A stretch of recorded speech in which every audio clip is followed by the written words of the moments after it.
It's my house and I live in it. It's my house and I live in it. Woo! Bit of Diana this morning. Okay, guys, so Serena and Mahmood. The business number guys.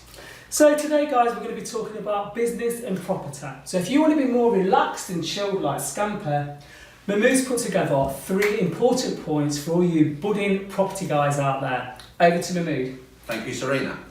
If you're in the property game, a developer, a landlord, buy-to-let, residential, commercial, whatever, 3 key things to make it a success. Critically, it's a business. So number 1 is having the right mindset. Mindset is just another way for attitude, which can either be fixed, rigid, no flexibility in there. Absolutely critical for when you're doing things like due diligence.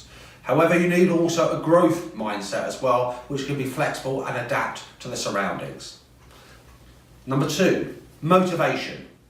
Most business is 1% inspiration, 99% perspiration.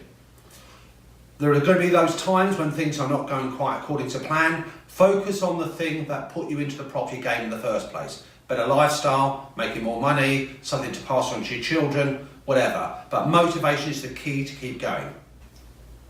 The third is planning. Absolutely critical for whatever the business you are, more so in property because of its peculiarities. Fail to plan, plan to fail is a watchword that we go by. I hope you found this useful. Okay, guys, so yeah, we do hope you found this useful. So get on the phone if you've got any property queries, etc.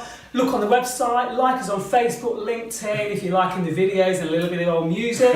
Okay, so to be more like Scamper and relax with your business approach, let proactive resolutions turn your property frowns Into smiles. Ciao. Ciao.